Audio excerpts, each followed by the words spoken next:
수요일인가요? 수요일에 교회 월핏반, 월요일이네. 교회 월핏반 방문하면서 이 백덕순 집사님 이제 그 가정을 방문했는데 그 거실에 교과 공부를 공부하시는데요. 요한계시록 주석을 딱 펼쳐놓고 공부하시더라고요. 야, 85세 된 그 어르신이 교회 주석을 펴놓고 성경 공부를 하면 목사는 어떻게 해야 돼요? 야, 제가 아주 저는 사실 교과 공부 준비할 때 이 본문만 교과책만 보고 정리를 해서 이제 교사를 하는데 좀 미안하기도 하고 정말 아주 감동적인 그 장면을 봤습니다. 우리 교우님들도 아주 열심히 공부하시라 생각이 드는데 자기 지식이 없으면 사실 남의 지식이라도 빌려오는 거예요. 그게 이제 배움의 기본이죠. 원래 자기 지식이라는 게 있습니까? 없습니까? 없죠. 우리는 태어날 때 자기 지식 갖고 태어나는 게 아니라 남의 지식을 배워갖고 자기 지식으로 이제 만드는 거죠. 아무튼 저희들이 그래도 이 교과라고 하는 책을 통해서 그래도 성경을 이렇게 진지하게 연구할 수 있다는 사실은 큰 축복이라고 생각이 듭니다. 오늘은 계시록 종론 이제 이런 시간입니다. 저희가 교과 공부 시작을 할 때 제가 총론을 통해서 말씀을 드렸는데 제가 이제까지 한 번도 안산교회에 와서 교과를 가지고 저녁에 이렇게 여러 번 다룬 적은 없었던 것 같아요. 근데 이번에 계시록을 공부하면서 제가 다시 한번 이렇게 좀 확인한 것들, 그 다음에 좀 정리를 해야 할 것들이 이 금요일 예배 시간까지 이어졌다고 생각이 듭니다. 일반적으로 이제 요한계시록의 그 난해절 또는 참 어려운 주제 그렇게 뽑는다고 하면 한 10가지 정도 있습니다. 이게 이제 저희 교회에서도 이렇게 난해절로 좀 생각하는 경향이 있기도 하고 일반 제 개신교에서 요한계시록을 우리가 이렇게 볼 때 이해하기 쉽지 않다는 이런 것들이 한 10가지가 있습니다. 제가 9가지를 한번 뽑았는데요. 첫 번째는 요한계시록 1장 7절에 보면 글을 찌른 자도 볼 것이요 이런 말씀이 있어요. 글을 찌른 자면 예수님 십자가에 매달릴 때 그 창으로 찔렀던 로마 군병들인데 이 사람들이 예수님 오실 때 부활한다는 이야기인데 예수님 오실 때 부활은 의인의 부활입니까? 악인의 부활입니까? 의인의 부활이죠. 악인들은 이제 천년기가 지나서 이제 부활하죠.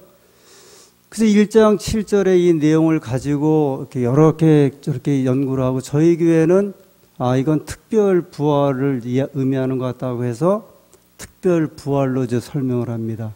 이게 이제 일반적으로 요한계시록을 이렇게 볼 때 이게 무슨 의미일까 하고 궁금해하는 그런 내용입니다. 두 번째는 요한계시록 1장 10절에 있는 주의 날은 어느 날인가? 이게 토요일이냐, 일요일이냐, 안식일이냐? 일반적으로 이제 개신교에서 말하는 그 주일 개념의 주일이냐? 요한계시록 10절에 24장로가 나오죠. 24장로는 누구일까?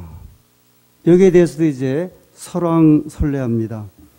요한계시록 5장 8절에 보면 하늘 성소에 대한 이제 부분이 시작되는데 하늘 성소는 실제적인 건물인가 아닌가? 하늘에 실제적으로 이렇게 가시적인 또는 건물적인 성소가 있는가 없는가? 다섯 번째는 계시록 7장 2절에 나오는 해 돋는 데는 어디인가? 이건 아주 특별히 한국 사람들이 전가의 보도처럼 해 뜨는 동쪽에 교주들이 이제 나올 때 쓰는 이야기입니다. 그리고 우리가 여러 시간 함께 이야기했던 요한계시록 7장에 나오는 14만 4천인은 상징 수인가 실제 수인가. 이것도 개신교에서 뜨거운 감자예요. 7번째, 계시록 12장 17절에 나오는 예수의 증거란 무엇인가? 영의 여자에게 분노하여 들어가서 그 여자의 남은 자손, 하나님의 계명을 지키며, 하나님의 계명에 대해서는 이제 십계명으로 이해를 많이 하죠. 근데 예수의 증거는 이제 무엇일까? 요한계시록 13장 18절에 나오는 666은 무엇인가? 666. 여기에 대해서도 아주 개신교회가 아주 큰 관심이 있습니다. 그리고 내일 교과에 공부하는 이 아마겟돈 전쟁은 영적인 전쟁인가 육적인 전쟁인가, 이런 내용들입니다. 저희 교회에서는 이제 요한계시록에 대해서 이해하고 또 공부할 때 여기 말씀드렸던 내용들도 이제 포함되는데, 이런 이제 그 말씀에 대해서 아주 관심이 많습니다. 인치는 시기는 언제부터인가? 인치는 기별 관련되어서, 그 다음에 누가 인을 맞을 것인가? 이 내용에 대해서 관심이 많습니다. 그리고 14만 4천은 이제 언제부터 그러면 시작되는가? 그리고 넷째 천사는 누구인가?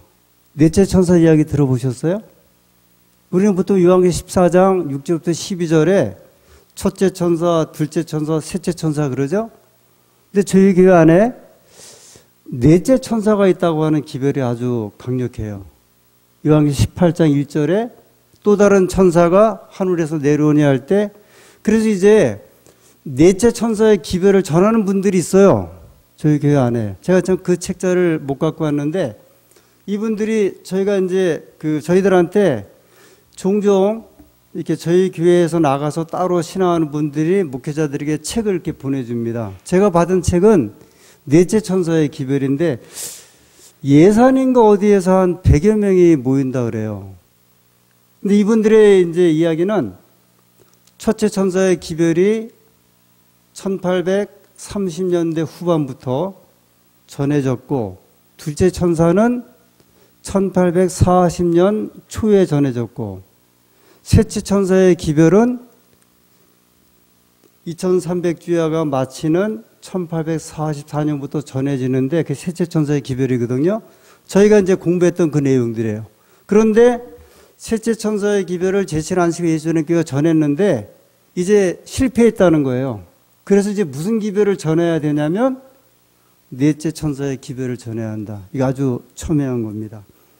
그리고 요한계시록 10장에 나오는 다시 예언하여 하리라 그랬는데, 이 다시 예언하는 교회, 다시 예언하는 백성이 누군가, 이런 데 대해서 관심이 많습니다. 제렘 교인들에게 요한계시록 해석은 아주 민감합니다. 왜냐하면 성경의 제일 마지막 책이면서 종말적인 책이기 때문에 우리 교인들에게 아주 민감한 주제이기도 합니다. 특별히 저희 교회에서 이제 이렇게 신앙적인 그 흐름을 보면 아주 이렇게 특별한 기별을 전하는 분들이 이렇게 계속 이렇게 일어나요. 견고한 토대를 이렇게 이제 시작하신 분이 강병국 목사님이죠? 강병국 맞나요? 강병국 목사님. 그리고 이제 그분이 돌아가셨어요. 그리고 후계 일을 누가 했냐면 손계문 목사라는 사람이 삼육대학 신학과는 졸업했는데 이제 그분들하고 연루가 돼갖고 이 젊은 사람이 하다가 이 사람이 또 거기서 또 탈퇴해 나갔어요. 그래갖고 11시 교회를 세웠습니다. 작년에. 그런데 이제 이 손계문 목사가 자기가 전하는 기별이 또 넷째 천사의 기별이다. 그래서 이제 또 기별을 이제 전하기 시작을 해요. 그래서 하여튼 이제 우왕좌왕하는 분들이 많아요, 사실은. 근데 왜 이렇게 되냐면, 특별히 우리 제7 안식제림 교회는 여러 기독교 종파에서 나온 분들이 이제 계신 교회예요.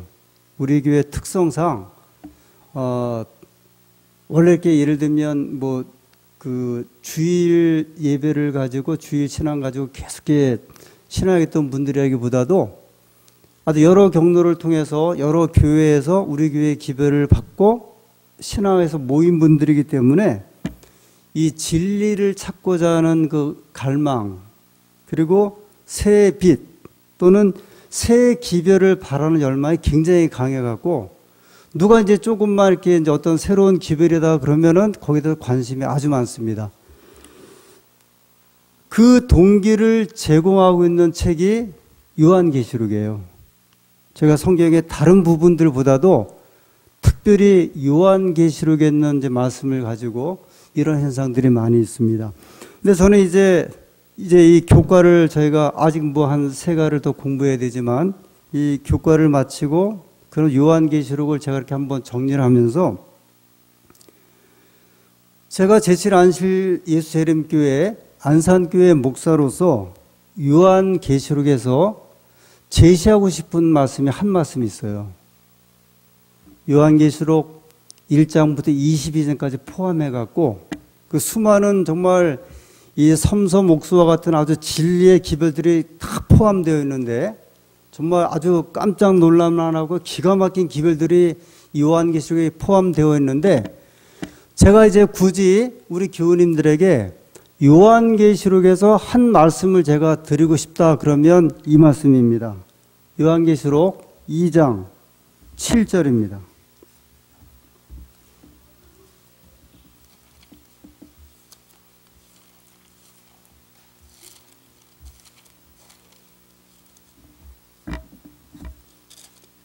요한계시록 2장 7절. 귀 있는 자는 성령이 교회들에게 하시는 말씀을 들을지어다. 이 한 절입니다. 귀 있는 자는 성령이 교회들에게 하시는 말씀을 들을지어다. 이게 지금 어디에 나오는 기별이죠? 7교회에 나오는 기별이죠. 에베소, 서머나, 보가모, 두아디라, 사대, 필라델피아, 그리고 라우디게아 교회 이르기까지 7교회의 기별을 주실 때마다 제일 마지막에 그 7교회를 이렇게 마무리 짓는 말씀인데 이 말씀이 귀 있는 자는 성령이 교회들에게 하시는 말씀을 들을지어다. 귀 있는 자는 들을지어다. 혹시 여기 계신 교우님들 가운데 귀 없으신 분들이 있어요? 다 귀 갖고 있죠. 뭐 사람의 얼굴에 대해서 이렇게 이야기를 할 때 왜 귀가 2개인가를 말씀하는 분들이 있더라고요. 입은 하나인데 말은 적게 하고 듣기를 많이 하라고 그래서 하나님이 이제 귀를 양쪽에다 주셨다 이렇게 표현도 합니다.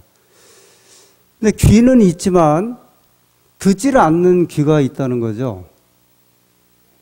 그래서 이상하게도 요한계시록의 말씀을 계속 주시면서 이 권고의 말씀이 우리가 분명히 다 귀는 있잖아요. 그럼에도 불구하고 이 예배석 교회에 기별을 주신 다음에 귀 있는 자는 성령이 그러니까 예수님께서 성령을 통하여 하시는 말씀을 들을지어다 이렇게 이야기를 합니다.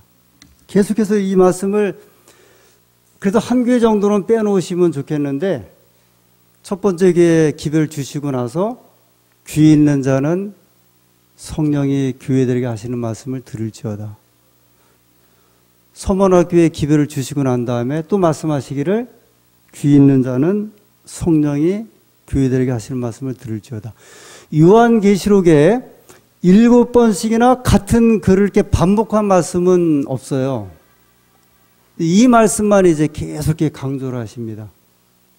계속 말씀을 주시면서 그 기별이 복된 기별이든지 아니면 책망하는 기별이든지 아니면 용기를 주는 기별이든지 아니면은 우리로 하여금 우리 자신을 돌아보라고 하는 기별이든지 간에 불문하고 예수님께서는 계속 말씀하시기를 귀 있는 자는 들을지어다 이렇게 말씀합니다. 이것은 예수님께서 인간의 의지에 그 강요하시는 말씀이라기보다도 우리 자유 선택권에 우리로 하여금 이제 선택해서 들으라고 하는 이 의미가 더 포함되어 있다 말씀을 합니다. 그러니까 강제적으로 무조건 들으라가 아니라 이 말씀이 들을만 하면 너희가 어떻게 하라? 그 말씀을 이제 들어라. 근데 요한계시록의 말씀은 처음에 예수 그리스도의 계시라 이렇게 시작을 하거든요. 예수님의 계시다. 예수님의 이제 예언이다. 예수님의 말씀이다 그러는데 이상하게도 예수님께서 이 땅에 계실 때 귀 있는 자는 들을지어다 하는 말씀을 굉장히 많이 말씀하셨어요. 이 복음서에 보면 마태복음에 있는 말씀 볼까요? 마태복음 11장 15절.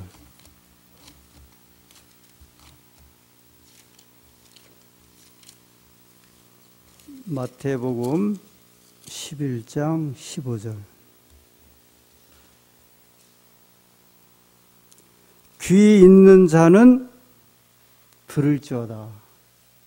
근데 앞에 이제 무슨 말씀 하셨어요?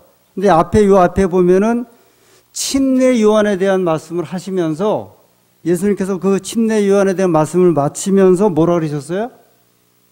귀 있는 자는 들을지어다. 다시 마태복음 13장 3절.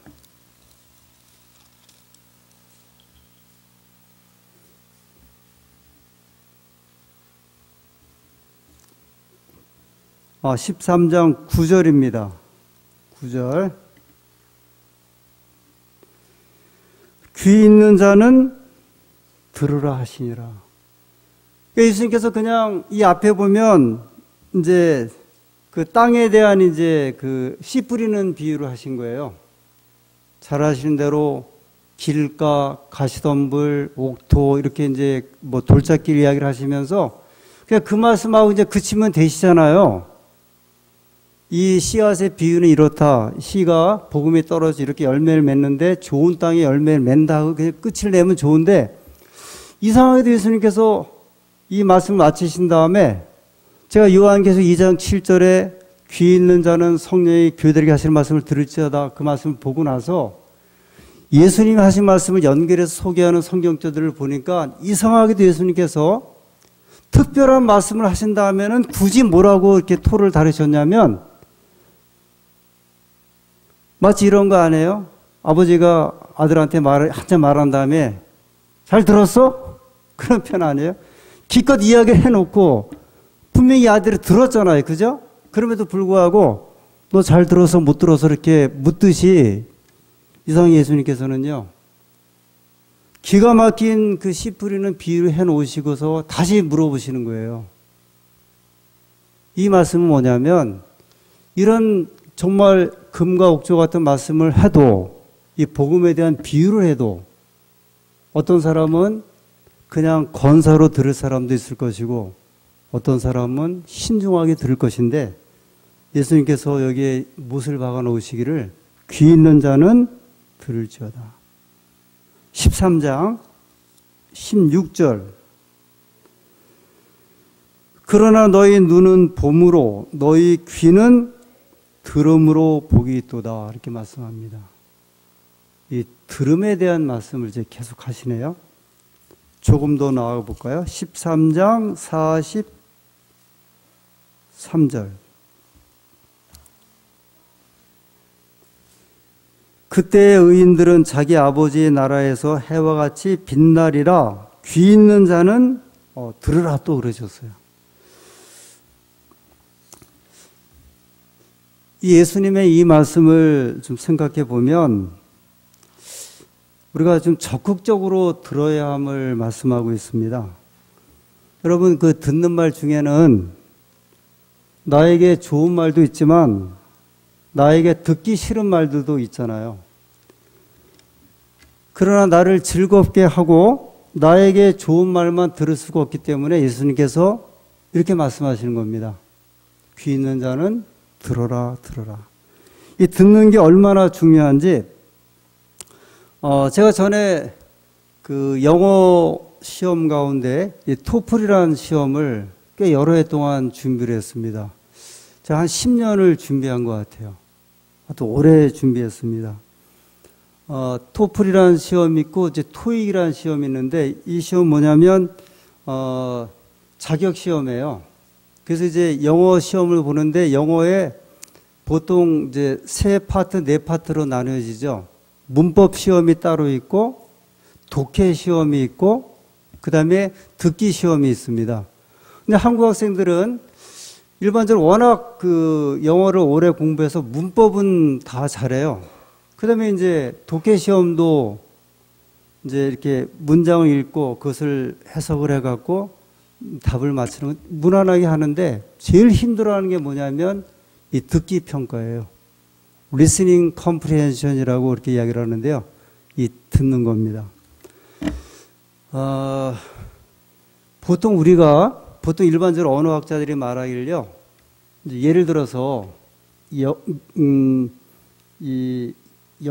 미국 사람의 말이나 일본 사람의 말을 다 알아들으려면요. 우리나라 사람이 말하듯이 알아들으려고 하면 그 나라에 태어나서 20년 동안은 살아야 이제 그 나라 말을 이제 알아듣는데요, 다. 근데 그것도 외국인들하고 어울리지 않고 거의 미국 사람들하고만 어울리고 살아야 그러니까 미국 사람들이 말하는 말이 무슨 말인지를 알아듣는다 이야기를 하거든요. 근데 한국 사람들이 언제 외국 사람들의 말을 들어본 적이 있나요? 그래서 이제 저희가 주로 하는 게 뭐냐면 이제 테이프 갖고 옛날에는 이제 그 듣기 연습을 했습니다. 주로 이 출판사에서 그 시험에서 준비된 이제 테이프들이 나오면 이제 그걸 가지고 듣는 연습을 하는데 이 듣기 시험도 세 종류예요. 처음에 한 시험은 한 문장만 나옵니다. 그가 오늘 왔습니다. 이런 식으로 한 문장만 이렇게 나와요. 두 번째 파트 시험은 대화예요. 두 사람이 번갈아 하면서 말하는 이제 문장이 나오는 시험이죠. 세 번째 시험은 이제 마치 마태복음 10장 이렇게 한 장을 갖다 하듯이 아주 긴 문장을 이제 듣고 거기에 대해서 또 이제 답을 다는 겁니다. 제가 이 듣기를 한번 이제 좀 넘어보려고 그 다음에 이제 들어야 또 말을 하기 때문에 외국인과 말을 하려면 내가 들어야 말을 하기 때문에 이 듣는데 엄청나게 공력을 들여서 정말 제가 굉장히 많이 들었어요. 심지어는 잠을 잘 때에도 그냥 늘 테이프를 틀어놓고 이제 듣는 연습을 한다고 잠을 잤습니다. 근데 그럼에도 불구하고 어느 말은 들리고 어느 말은 또 안 들려요. 이게. 또 그 언어학자들은 말하기를 내가 아는 말은 또 아는 단어는 들린대요. 그러니 이게 수십만 개나 되는 영어 단어를 내가 어떻게 다 알겠어요. 그래서 아무튼 간에 시험을 우리가 이제 통과해야 되기 때문에 저희가 이제 준비를 합니다. 제가 어느 날 어떤 드라마 미국 드라마를 이렇게 보는데 그것도 이제 제 귀가 좀 뚫리려고 근데 두 수사관이 이제 이렇게 범인을 잡는 건데 이 두 수사관이 이렇게 말하는 이런 것들이 반은 들리고 이제 반은 안 들려요. 근데 이 두 수사관이 한 범죄 용의자를 불러놓고 취조를 하는데 이 범죄 용의자가 말하는 건 기가 막히게 들리는 거예요. 다 들려요, 제가. 제가 너무 놀래갖고 다시 테이프 이제 화면을 다시 리마인딩 해갖고 다시 들었는데 정말 다 잘 들려요. 이게 어떻게 된 건가 했더니 이 범죄 용의자가 하는 말이 너무나 깨끗한 말이에요. 아주 그 여자분들을 깨끗하게 말하는 말이 있죠. 제가 그동안 무슨 말만 듣고 시험을 준비했냐면 남이 잘 말하는 말만 듣고 제가 계속 시험 이제 준비를 한 거예요. 그 테이프를 보면 뉴스를 또 테이프가 나오는데 뉴스에는 아나운서들이 하니까 얼마나 말이 깨끗해요. 시험 영어나 이런 걸 보면 깨끗한 성우들이 녹음을 해갖고 얼마나 깨끗한지 제가 거기에 너무 익숙했는데 그 영화나 드라마 같은 데는 그런 말이 아니거든요. 그냥 일상 말하는 거기 때문에 문법적인 것도 아니고 그냥 생활 영어라 그게 도대체 무슨 말인지 몰랐는데 제가 그동안에 너무나 어떤 말만 듣기를 이제 원했냐면 깨끗하고 좋은 말만 듣기를 원했던 거예요. 저희 이제 아내가 그 중국계 그 드라마 중국어를 공부했기 때문에 중국어를 이제 계속 유지하려고 이렇게 드라마를 보는데 그 드라마에 나오는 그 대화 이런 거는 잘 알아듣고 또 웃고 막 그러더라고요. 근데 저는 모르겠어요. 근데 저희 집사람은 뉴스는 못 알아들어요. 중국 사람들이 말하는 뉴스는. 저는 왜냐하면 뉴스는 또 많이 들었거든요. 아무리 빨리 뉴스를 영어 뉴스를 하거나 중국 뉴스를 해도 저는 다 알아듣는데 쉽게 이야기하는 가정주부들이 막 둘이 하는 이야기는 아무리 천천히 해도 못 알아듣는 거예요. 왜 그런가? 제가 듣기 원하는 말에만 익숙했기 때문에 제가 원하지 않는 말이 나올 때는 듣지를 못하고서 이게 무슨 말인가 전혀 들리질 않는 겁니다. 생각해 보면 그동안 칭찬 같은 말만 이제 좋아할 수도 있고 내가 듣기 좋은 말만 이제 우리가 듣고 살아올 수도 있거든요.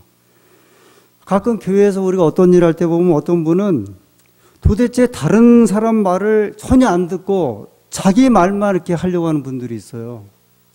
그래도 이제 우리가 교회라고 하는 것이 단체고 일을 하다 보면 이 주거니 받건 일을 하고 이제 의논도 하고 해야 되는데 일차든 그 자기 의견 말에는 이제 다 전달을 해야 되고 그 다음에 그대로 해야 되고 주변에서 어떤 일을 권고하면 듣질 않는 거예요. 이건 이제 어떤 현상이냐면 자기 말, 원하는 말만 듣기를 원하고 그렇지 않은 말은 안 들으려고 하기 때문에 이런 현상들이 오죠. 이 현상 가운데 가장 이제 심각한 취약점을 가지고 있는 사람이 이제 목회자들인 것 같아요. 거의 30년, 35년 이렇게 쭉 교회에서 오면서 주로 이제 저희는 좋은 말만 듣고 살았기 때문에 그렇지 않은 말을 이렇게 듣게 될 때에는 안 들으려고 하는 이제 경향이 있는 거죠. 예수님께서 귀 있는 자는 들을지어다 하셨을 때 예수님께서 이 주신 말씀을 보면 백성들에게 듣기 좋은 말만 하신 것은 아니었어요. 심지어는 천국 비유를 말씀하시면서 이렇게 이야기를 합니다. 불법을 행하는 자들은 풀무불에 던져놓을지어다. 그리고서 또 뭐라고 말씀하시냐면 귀 있는 자는 들으라 그러셨어요. 그 천국에 대해서 좋은 말씀을 쭉 하시고서 그런데 이 불법을 행하는 자들, 바르게 살지 않는 사람들은 이 풀무불에 던져놓을 것이다. 그렇게 하시고서 끝에 또 뭐라고 말씀의 결론을 짓냐면 귀 있는 자는 들을지어다. 이 예수님의 말씀 이제 한 말씀 좀 더 봅니다. 마가복음 4장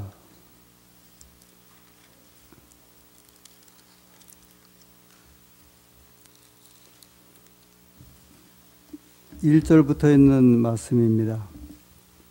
여기에 보면 아까 이제 마태복음과 이제 같은 이제 그런 말씀들이에요. 길가에 뿌려진 씨들. 여기 3절에 2절부터 이에 예수께서 여러 가지를 비유로 가르치시니 그 가르치시는 중에 저희에게 이르시되 들으라. 씨를 뿌리는 자가 뿌리러 나가서 뿌릴새 더러는 길가에 떨어지매. 들으라고 그렇게 말씀을 하시고 그 다음에 길가에 떨어진 그 씨앗, 그 다음에 5절에 보면 더러는 흙이 얇은 돌밭에 떨어짐에 이제 돌밭에 뿌려진 씨앗 이야기 하셨죠. 그 다음에 7절에는 더러는 가시떨기에 떨어짐에 가시가 자라 기운을 막음으로 결실치 못하였고 이렇게 말씀하셨고 그러시면서 8절에는 더러는 좋은 땅에 떨어짐에 이것이 자라서 무성하여 결실하였으니 30배와 60배와 100배가 되었느니라 하시고 9절에 또 이르시되 들을 귀 있는 자는 들으라 하시니라. 예수님께서 우리에게 주시는 이 말씀의 이 포인트는 이 말씀을 주신 것으로 그치지 아니하고 들을 게 있는 자는 들으라 이렇게 말씀을 합니다. 이 말씀은 우리로 하여금 아주 정성을 다해서 최선을 다해서 내가 전하고자 하는 기별을 들으라 이런 말씀이죠. 예수님께서 우리의 사정을 아십니까? 잘 아시죠? 그래서 우리에게 말씀하시기를 내가 너희의 사정을 아니까 내가 너희들에게 말하는 말을 들으라 이렇게 말씀하시는 거거든요. 내가 너희들의 형편을 아니 너희가 내 말을 들으라. 올해 2019년도에 저희 교회에 3명의 이제 그 수험생들이 대학에 이제 입학이 되어서 다 이제 다니고 있습니다. 한 학생이 삼수에 도전했지만 실패했어요. 일단 정규 대학은 이제 실패했습니다. 저도 청년 시절에 여러 번 시험을 치러보고 또 도전해 본 사람으로 이제 걱정이 됐습니다. 이 학생이 이제 어떤 선택을 하게 될까? 근데 제가 어느 날 이 방송통신대학교 이 중문학과 대학원을 제가 이렇게 한번 좀 검색을 하게 됐습니다. 제가 이제 중국에서 이 중국어 대학을 나왔기 때문에 좀 대학원이 어떤가 한번 좀 궁금해 갖고 근데 봤더니 안식일날 다 면접을 봐요. 그 입학할 때 면접을 이렇게 보더라고요. 그래서 이 대학원들이 이 방송통신대학도 일반 대학원은 이제 안식일날 면접을 보죠. 지금 일반 대학교에서는 근데 방송통신대학도 이제 안식일날 면접을 해서 그러고 있다가 갑자기 그 학생이 이제 생각이 나서 제가 전화를 했습니다. 올해 시험이 다 끝났는데 이제 어떤 계획이 있느냐? 지금 엄마와 의논 중에 있습니다. 근데 아마 엄마랑 의논해갖고 다시 이제 재수를 하게 될지 아니면 어떻게 할지 좀 준비를 해야 될 것 같습니다. 그 제가 그렇게 이야기를 했거든요. 또 방송통신대학에 대해서 들어봤느냐 한번 물어봤어요. 잘 모른대요. 그래서 한번 엄마하고 이 방송통신대학을 한번 좀 확인해 봐라. 아니면 네가 좀 인터넷으로 거기에 보면 내가 원하는 학과가 있는데 거기 한번 지원해 보라고. 왜냐하면 대학이 꼭 정규대학이 아니더라도 얼마든지 우리가 이 사회가 이제 제공해 주는 대학들이 많으니까 한번 보라고. 그리고 이제 끊었습니다. 근데 어느 날 대학에 입학했다는 소식을 이제 듣고 지난 안식일 점심시간에 제가 엄마한테 좀 물어봤어요. 아이가 방송통신대학에 다닌다는데 그 입학 합격한 건 맞아요? 그랬더니 네 맞아요 그러더라고요. 그래서 제가 좀 물어봤거든요. 아니 걔가 어떻게 거길 지원했어요? 그랬더니 아니, 목사님이 알려주셨잖아요 그러더라고요. 그러면 옛말에 어른 말 들으면 자다가도 떡을 먹는다 그랬잖아요. 그래서 저는 그래도 중국에서 물론 선교설이 있었지만 중국 대학교도 제가 졸업을 했고 필리핀에서 신학과 대학원도 제가 마쳤고 한국에 있을 때에도 이 대학 때문에 그 청년 시절에 굉장히 이제 애를 쓰면서 이 대학 저도 예전에 이제 방송통신대학도 한번 들어가고 싶기도 했고 준비도 하고 막 그런 경험을 했었거든요. 그래서 이제 제가 그 생각이 나갖고 한번 이제 이야기를 한 거예요. 혹시 우리 젊으신 분들이 우리가 이제 교회에서 어떻게 보면은 이 교회가 어린아이로부터 어른까지 있는데 어떤 때는 이제 세대 차가 있고 또 나이 차가 많아서 자기들을 이해를 못하고 그 다음에 어떤 간격이 있다고 생각할 수 있지만 그러나 인생의 경험이라고 하는 것은 그 답답하고 뭔가 매듭이 풀리지 않을 때 뚫어줄 수 있는 그런 마치 만원 버스 속에 공기통 같은 그런 역할을 할 수가 있거든요. 그래서 우리가 어떤 경우에는 이 들을 만을 할 수 있을 때는 듣는 것도 우리 인생에 큰 도움이 된다는 생각을 좀 가져보게 됩니다. 여기 귀 있는 자는 성령이 교회들에게 하시는 말씀을 들을지어다. 이것도 몇 번이나 말씀하셨냐면 7번 말씀하시고 7교회에다가 이 말씀을 다 하신 다음에 그 다음에 본격적으로 요한계시록의 예언이 4장부터 시작되는데 예수님께서 7교회의 백성들에게 계속해서 귀 있는 자는 성령이 교회들에게 하시는 말씀을 들으라. 그 말씀을 강조하신 다음에 그 다음부터 이제 4장부터 요한계시록의 본격적인 기별을 주시면서 하나님의 백성들의 관심을 하늘로 이제 끌어올리기 시작을 합니다. 우리가 이제 이 요한계시록에 대해서 여러 가지 가지는 생각들이 다양한 생각들이 있으실 터인데 저는 요한계시록의 가장 중요한 말씀은 성령이 여러분과 저에게 주시는 말씀을 귀담아 듣는 것이라고 생각을 합니다. 이것이 우리 주님께서 여러분과 저에게 과거에도 이미 말씀하셨지만 현재도 말씀하시고 미래에도 말씀하시는 예수님의 귀하신 음성이 여러분과 저를 분명히 세워주시라고 생각이 듭니다. 우리 모두 주님의 말씀을 귀담아 듣는 주님의 백성들이 되시기를 간절히 소원하고 하나님께서 우리에게 말씀하실 때 네 알겠습니다 하고 순종하는 지혜로운 백성으로 살아가시는 우리 안산교회 교우님들이 되기를 간절히 소원합니다.